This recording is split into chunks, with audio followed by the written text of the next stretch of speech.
मार्च में ही संजय ने वसीयत क्यों बनाया?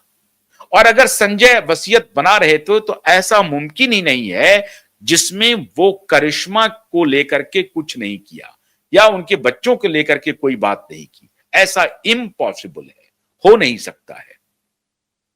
तो ये पूरा का पूरा वसीयतनामा फर्जी है और ये सिर्फ इसलिए किया गया है कि संजय कपूर नहीं, हमारे फादर की प्रॉपर्टी। इसलिए मंदिरा कह रही है मीडिया वालों से कि संजय कपूर मत बोलिए, हमारे फादर की मिल्कियत है और अभी हम लोग फैमिली वाले जिंदा हैं, हम दो बहनें जिंदा हैं, मेरी मां जिंदा है, तो मेरी मां की वो संपत्ति है। संजय सिर्फ फेस थे, संजय सिर्फ फेस थे। मेरी मां ने और मेरे फादर ने उस कंपनी को बनाया है। फादर प्रोफेशनली बना रहे थे और मदर एक हाउसवाइफ के रूप में मेरे फादर को सपोर्ट कर रहे थे।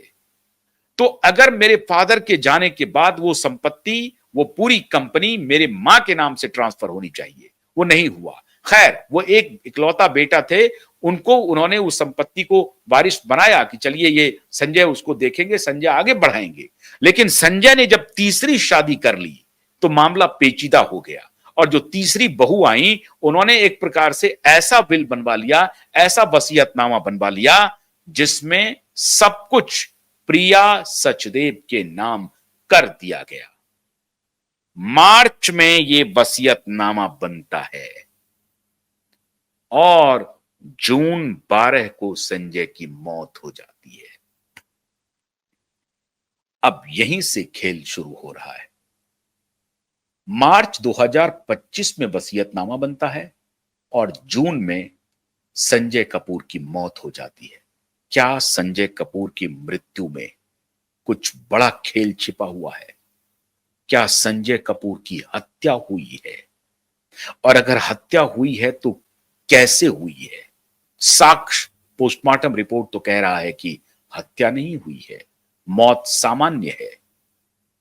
अगर मौत सामान्य है लेकिन सरकमस्टांसेस असामान्य है, जो परिस्थिति है वो असामान्य है, मौत को सामान्य कहा जा रहा है, ये नामुमकिन है।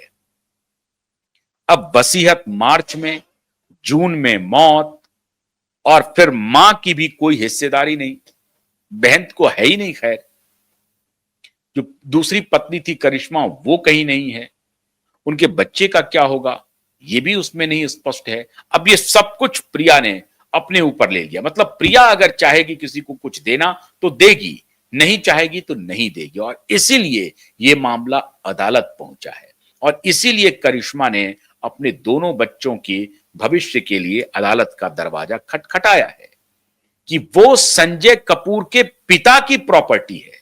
संजय कपूर सिर्फ एक चेहरा थे और जो कुछ भी उन्होंने विल किया है वो उनकी माता के खिलाफ है और माता अभी जिंदा है।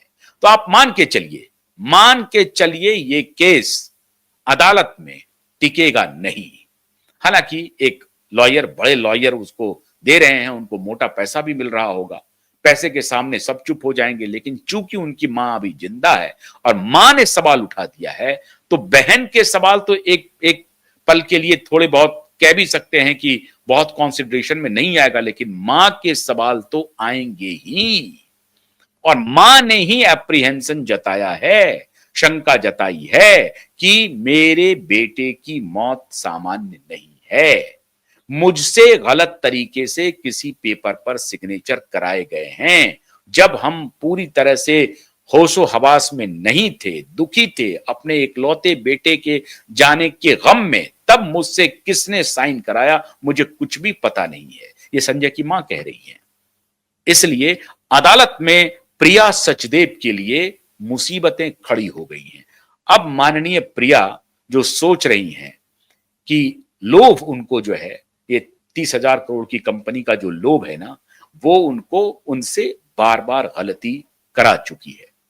एक गलती तो उन्होंने की जब करिश्मा के घर को तबाह किया और अब दूसरी गलती कर रहे हैं कि संजय कपूर की सारी संपत्ति को हड़पना चाहती हैं और किसी को कुछ देने के हक में नहीं है। लेकिन अभी संजय की छोटी बहन, संजय की मां, दोनों करिश्मा के साथ खड़ी हैं, करिश्मा के बच्चों के साथ खड़ी हैं। तो आप मान के चलिए मामला बहुत आसान नहीं होगा। आप कितना भी पैसा लुटा दें, लेकिन करिश्मा के दोनों बच्चों की हिस्सेदारी को आप खत्म नहीं कर सकते, मां की भी हिस्सेदारी को आप खत्म नहीं कर सकते। मां को भी आपको हिस्सेदार बनाना होगा और उसके लिए संजय की बहन भी खड़ी हो गई है। तो मामला फंस गया है। अब देखना यह है कि संजय कपूर की मृत्यु की जांच नए सिरे से होती है या नहीं होती है। यह मधुमक्खी का एंगल एक्सपोज होता है या नहीं होता है। फाइनल रिपोर्ट आने का इंतजार सबको करना चाहिए। अदालत में मामला चल रहा है, देखते हैं आगे होता है क्या। बहुत बहुत शुक्रिया, नमस्कार।